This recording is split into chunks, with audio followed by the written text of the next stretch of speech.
Hello, and welcome to the Everyday Business Problems Podcast. I'm your host, Dave Crysler. Each episode, we talk to business leaders and subject matter experts to learn about the challenges they've overcome and the challenges they still face. You'll hear fresh insights, real talk, and get inspiration to grow your business.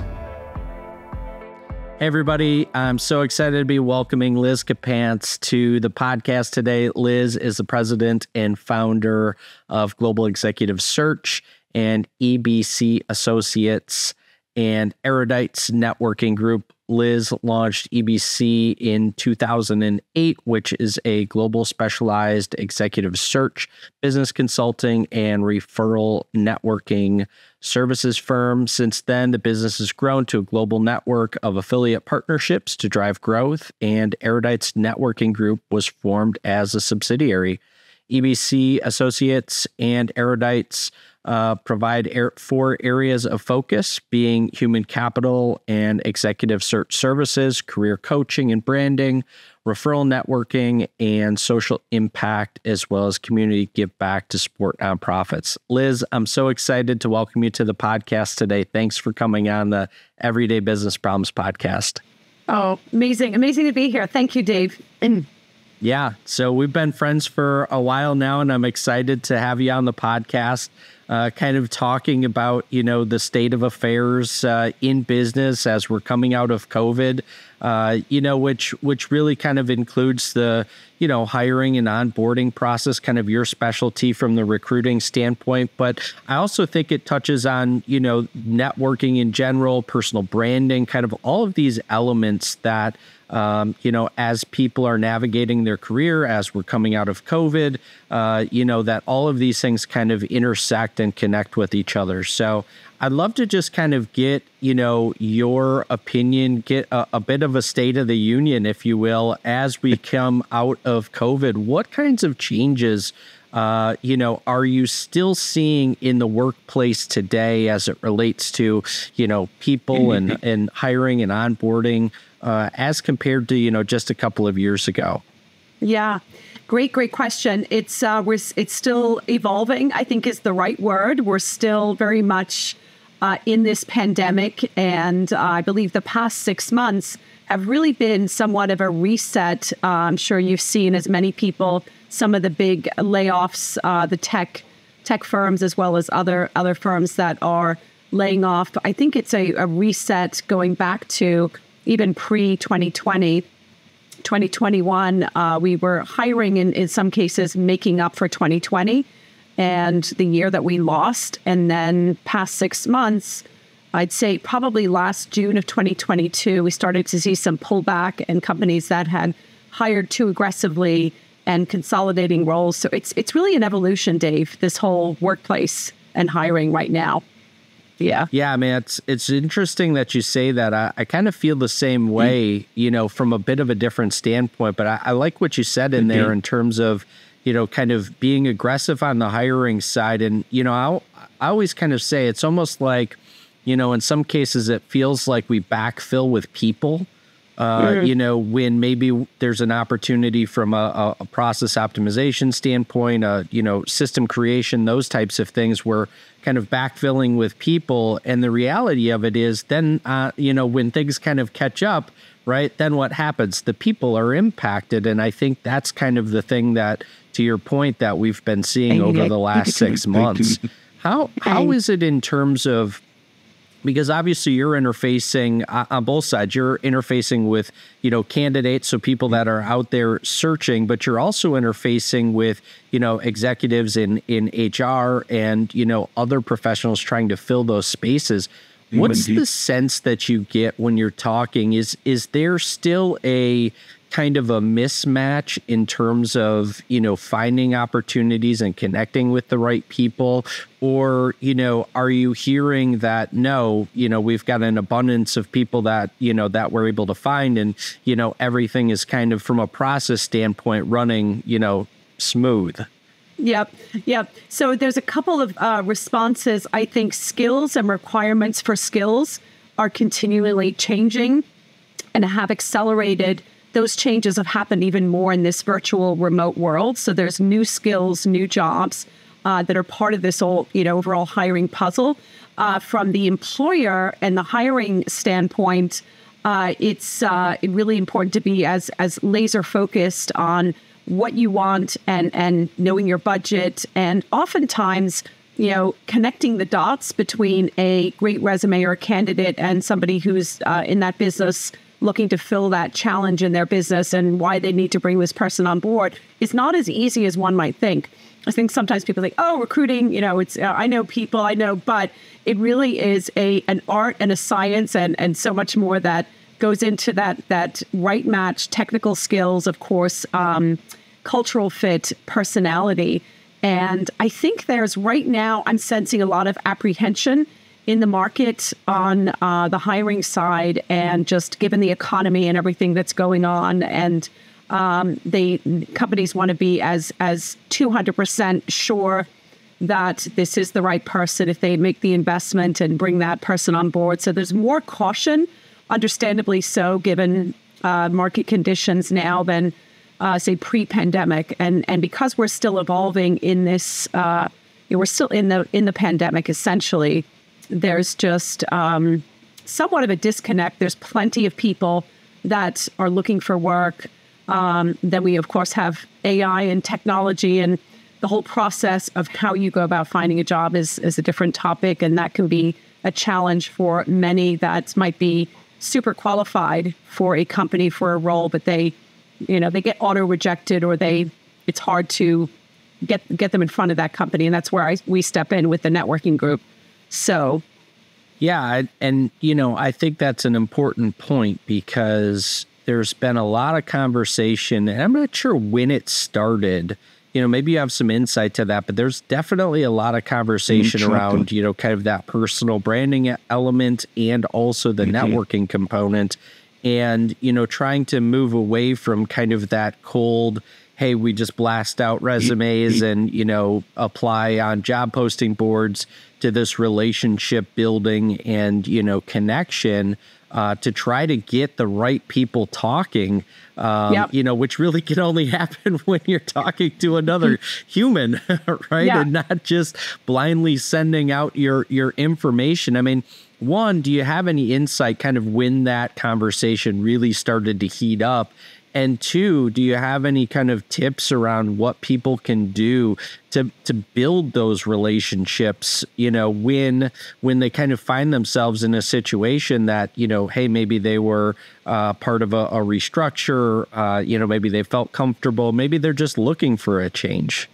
Yeah, great question. So I'll back up for a second, Dave, and give a little, if I may, sort of history of how this group evolved and how it's grown. So hiring and talent tends to be a transactional process, because you may not always need to hire, you may not always need people to interview for your business. So the transactional piece is something I dislike about hiring. So about 8-9 years ago, what I would do is when I came across great candidates that maybe weren't aligned for what I was headhunting and focusing on with my clients, I would say, well, hey, I've got a connection here. I can broker an introduction if you would like, and if it made sense and it was aligned with that person's skill set.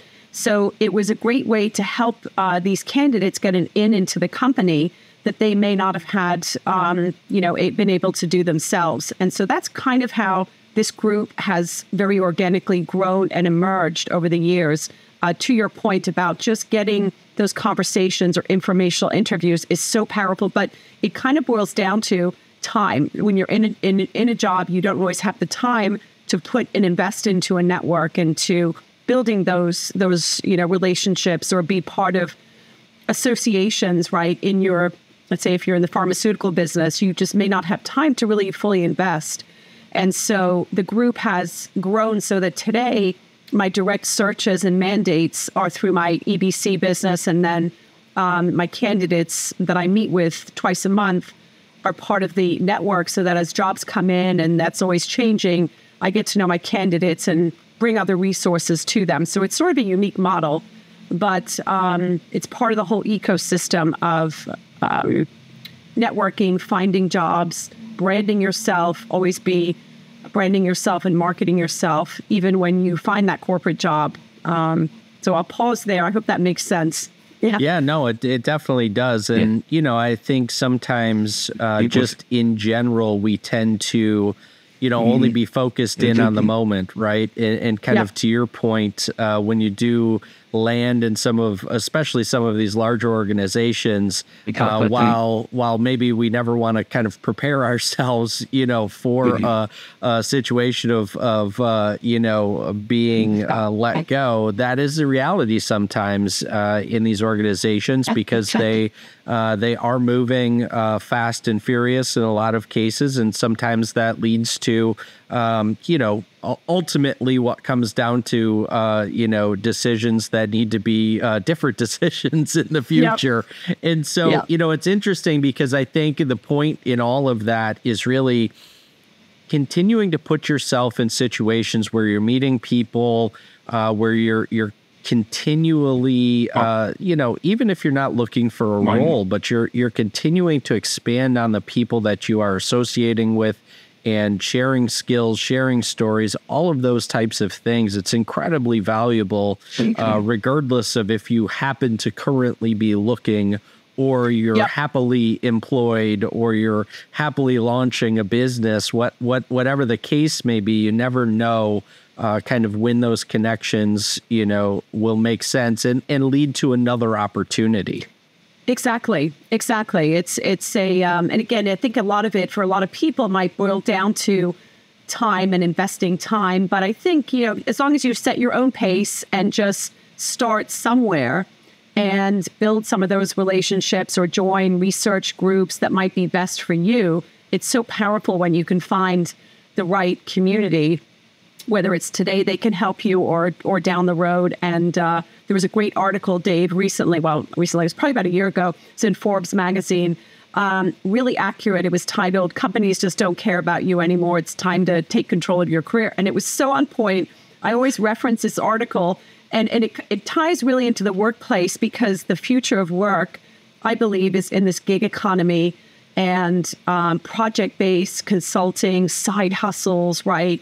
That's the norm, and it's going to only, continue to accelerate, I think, in the next 10, 20 years. It's already happening and has been for many years, but it's the branding of yourself, and to keep that going as much as you can. Again, kind of don't put the pressure on, but just set your pace and, blend that into your job or your business.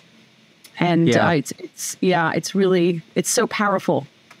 Yeah, I agree. I mean, it will for sure be interesting to see what happens. I think it's kind of that unusual, combination of, I don't think, even if we look back before the pandemic and through, and as we started to emerge, I don't think much has really changed. I think what's changed is kind of, at the people doing the work level. I think that realization clicked of, the potential of saying, hey, there's all these other opportunities. And it was like the combination of that being, a light shown upon it, and the fact of we kind of, because everything shut down for so long, we very quickly realized that, a lot of things we maybe held in very high regard, our career, the incomes that we earned, all of that turned off like immediately. And so it was very quick to shift the focus on what was really the most important, which is,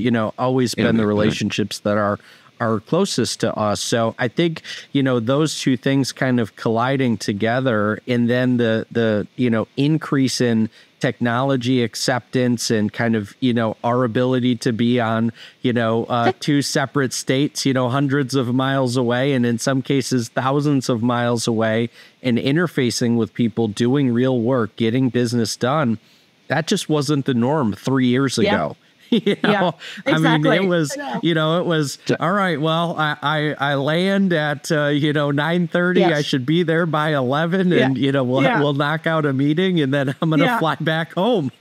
I know. It's really, and so many things. I'm sure you may have seen this too with your business, Dave. So many opportunities that resulted for me personally and for my business as a result of this that never would have happened if we hadn't had this pandemic. So it's as well as many others. So I completely agree with that. I'm curious to get your take, Liz, on kind of, talking about that remote aspect and the technology acceptance. How do you see that that's impacting, these larger scale enterprises that are out there? I mean, obviously some positions can be done remotely, but some can't. I work a lot in the manufacturing distribution spaces, and it's interesting to kind of see the argument from both perspectives of the things that can and cannot be done on a remote basis. But what are you seeing out there, as you're interfacing with these companies?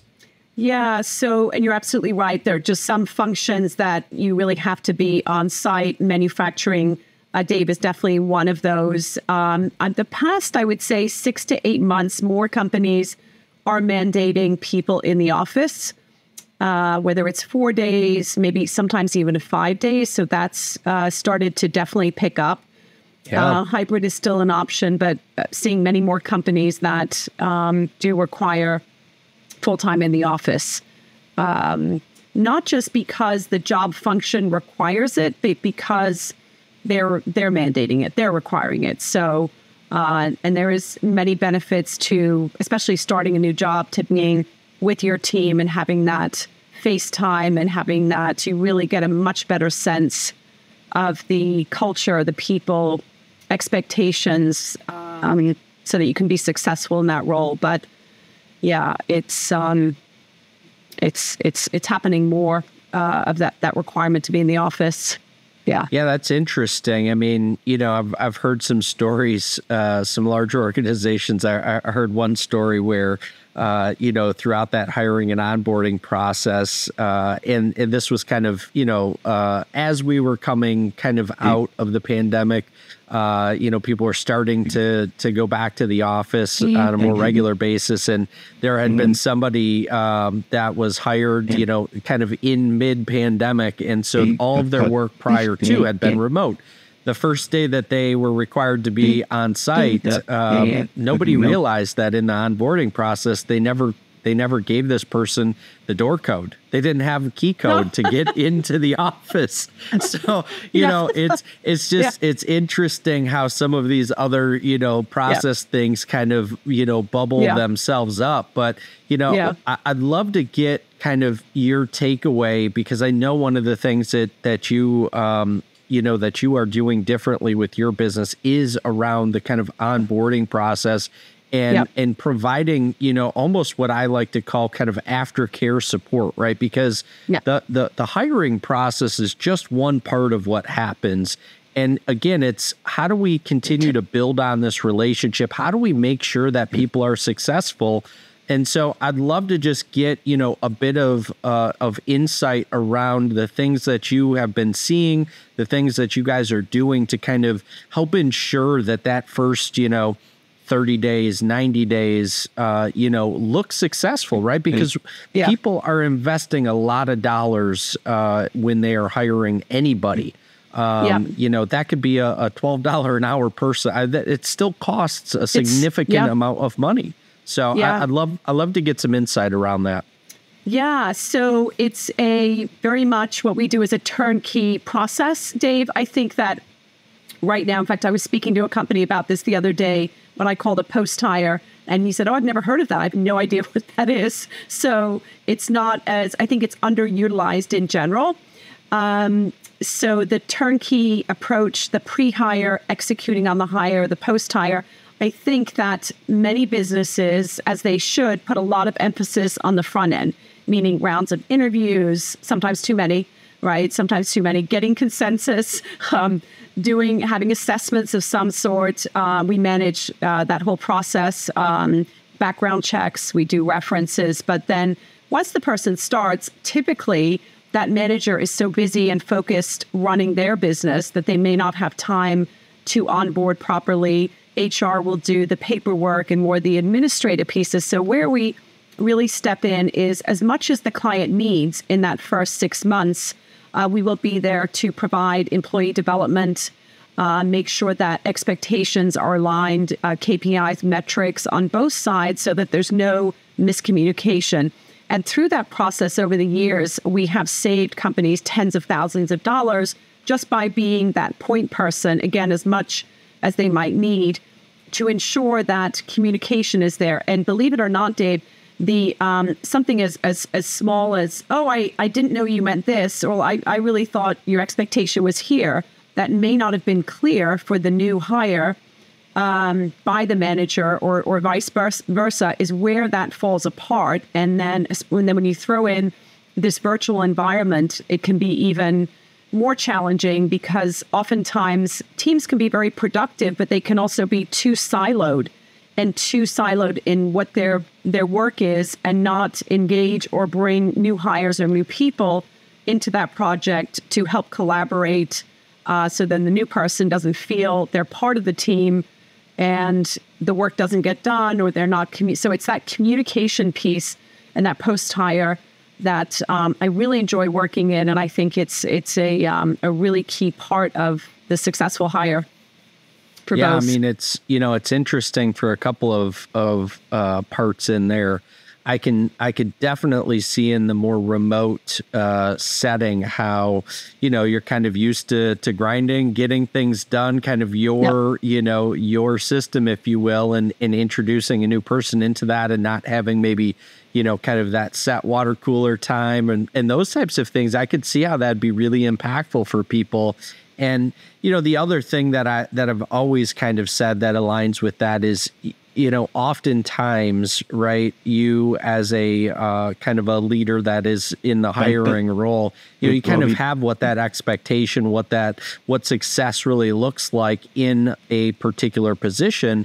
But oftentimes that doesn't get necessarily translated into the job description and kind of what those, what does that first 30 days look like? What does the 3-month and the 6-month check-in look like?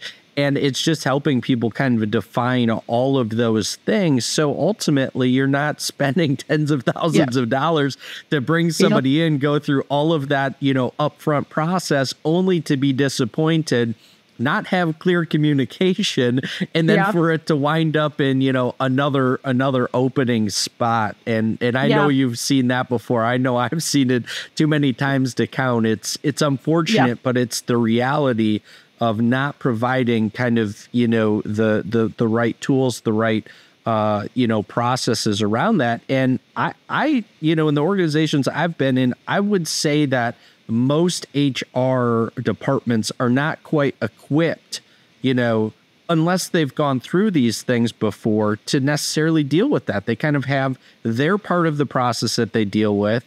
And so, I could see that it's a good, kind of conduit, if you will, to connect whoever is actually doing the hiring with, what the functions are in HR and making sure that that's all aligned with the candidates. Yeah.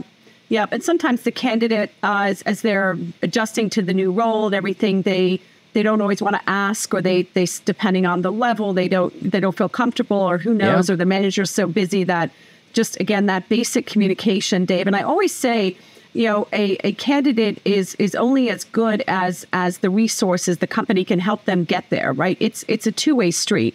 The infrastructure, the tools that they need to be successful is what you can provide for them, right? There's great candidates, but as long as they have the necessary tools and support and or training to be as successful as they can be, it's really, it has to be viewed as a 50-50 partnership. And I think sometimes it's unfortunately not, not out there, and sometimes to no fault of the candidate, but just because some basics were not there. But that post-hire is really I think there's a gap in the market for people that can step in and manage that. And because I get to know my candidates and have placed them repeatedly, I know them well, so I communicate very well with them, as well as, of course, the clients, so that we make sure that it's a win-win and everybody is happy with what their expectations, what that timeline. It might even be that oftentimes the candidate will put together a business plan and or we typically have at the end of the interview process when we shortlist a project or presentation, depending on the job function, so that we can see how people will go about a project or a pitch idea, what their critical thinking is, what their process would be. Because it's one thing to, sometimes people interview better than others, and sometimes people, believe it or not, even in Zoom, still don't feel comfortable in a Zoom interview. And so we have a part of the process is a presentation or project just based on scope of the work, so that we can see in action how these people would go about, this if they were to be hired, say, next week. So it really gives a good indication. Yeah. Yeah. Being mindful of time too. Yeah. Being mindful of it's not. Yeah, absolutely. I mean, because you hear on the opposite side of that, wait, you want me to work for free? Yeah. Well, yeah, no.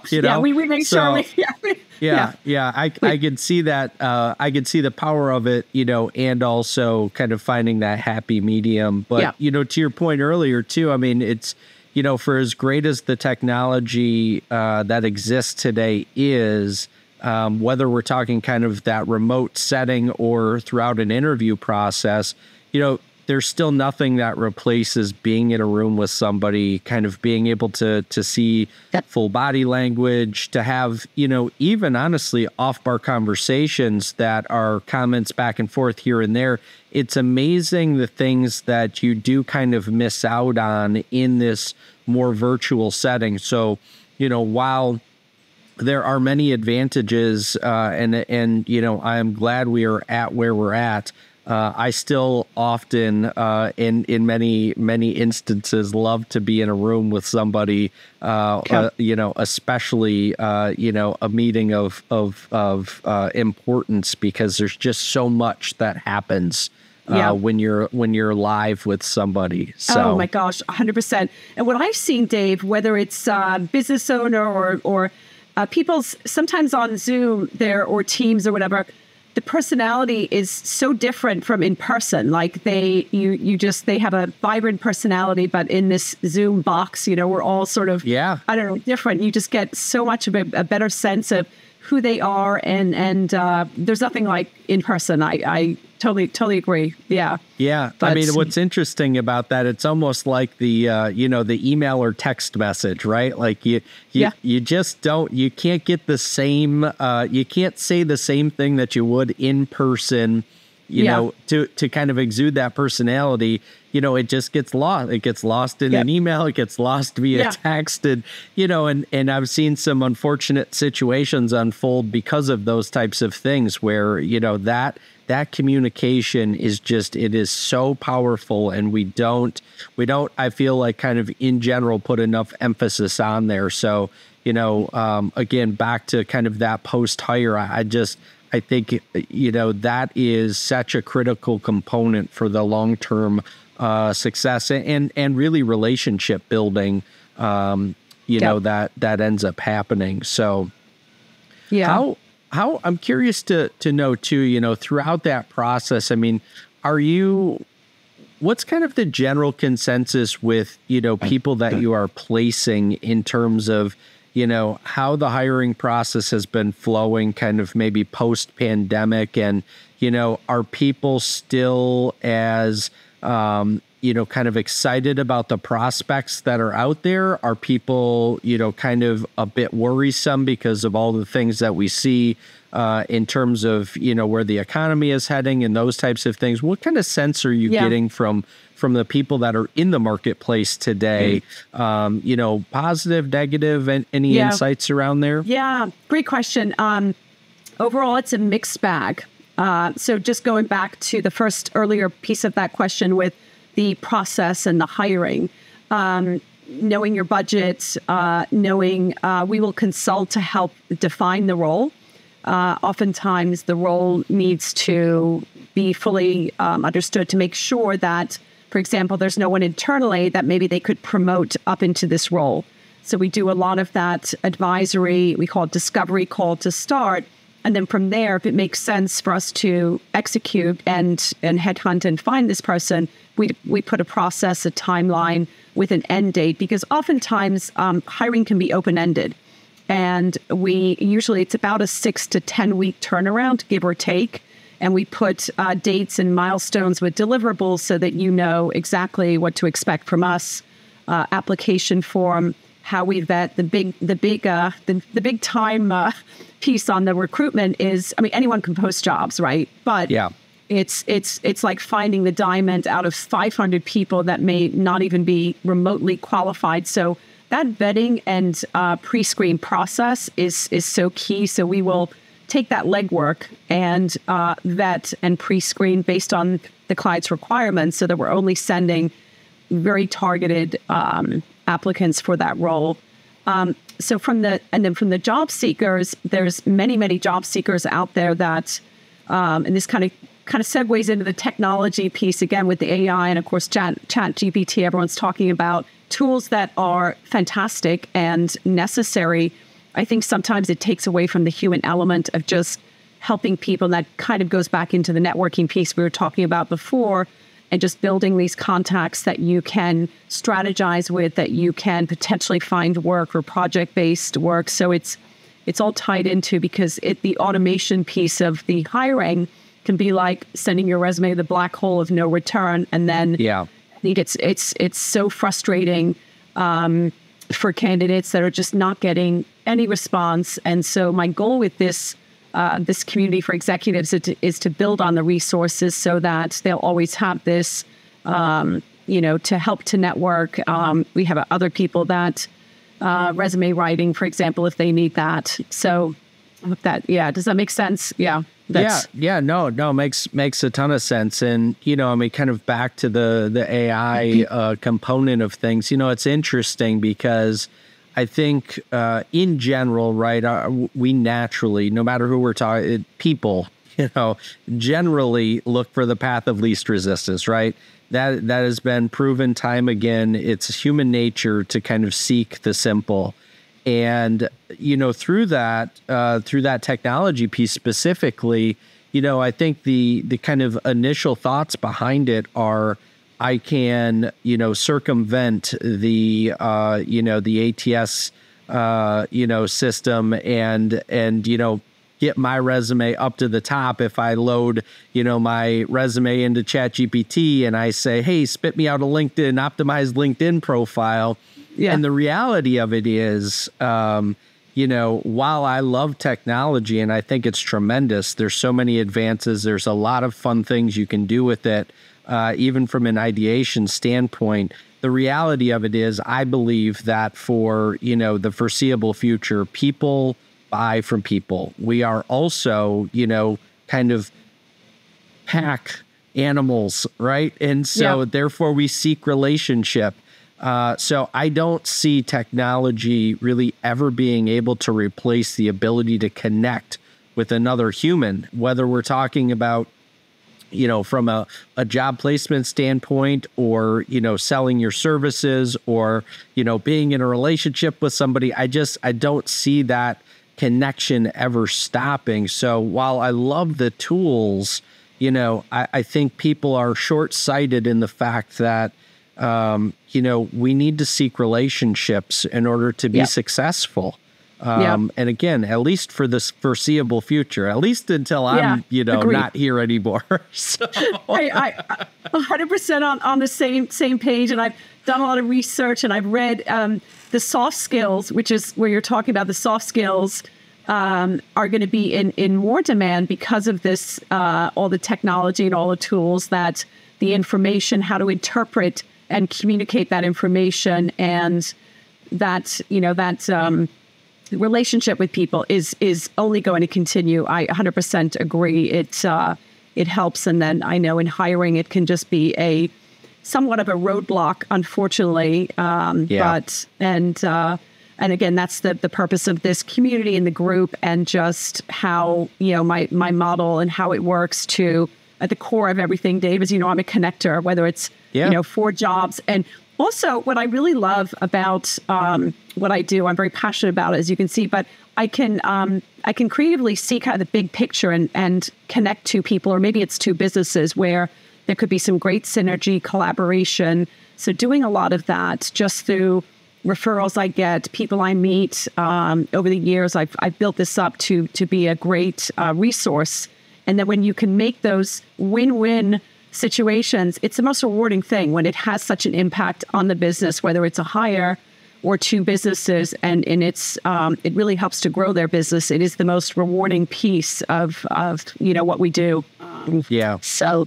I completely agree. And out of all of the years, I've been doing what I do for nearly 25 years. So I've met a lot of people that are technically in your space, and I would say that you stand above that by far and away, and it's because of what you just said. It's because of the networking and the genuine connections that you're making with people. It just so happens that you have this business over here that does that as well.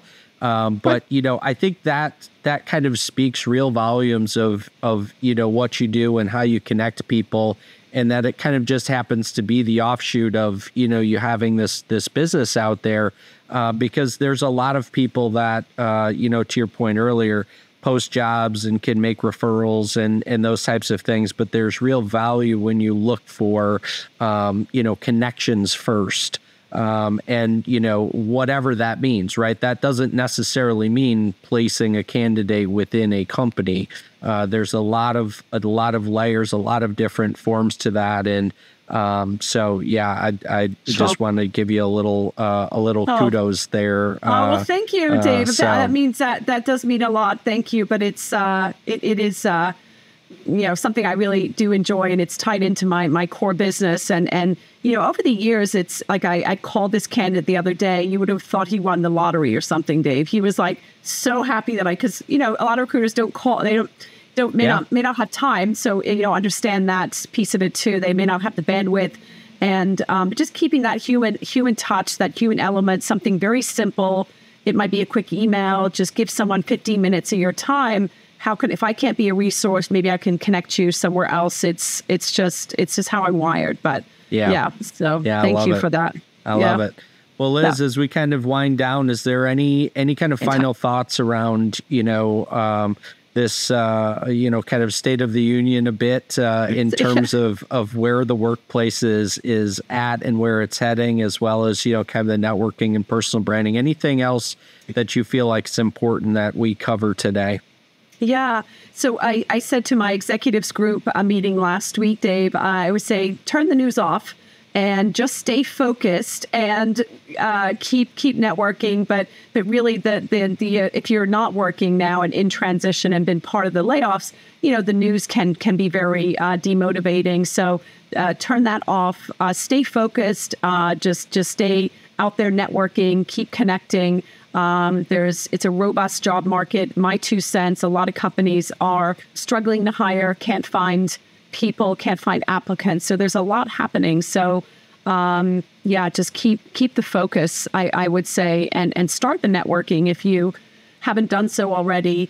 And it's a lot happening. Great. So great advice there. And nice to hear that, it's still a bit of positive out there in terms of people are, companies are still looking for great people. And to your point, it can be challenging, but, put yourself out there, give yourself a goal to, reach out to, 2 or 3 or 5 or 10, however many people you can handle in terms of bandwidth. But, put yourself out there in terms of genuinely connecting with people, trying to provide value based on, where you're at within your position or, level of expertise. And again, kind of leading with that, being genuine first and approaching each of those situations. You kind of never know when somebody will return the favor back to you. So totally. Yeah. Great. Yeah. Well, Liz, thanks so much for coming on the Everyday Business Problems podcast. It was a great conversation. Yeah. Thanks for having me, Dave. I appreciate it. So been great chatting today. Thank you so much for listening today. If we brought you any value, please rate, subscribe, and share our podcast. Also, be sure to connect with us on social media by searching @The Crysler Club. Until next week, I'm your host, Dave Crysler.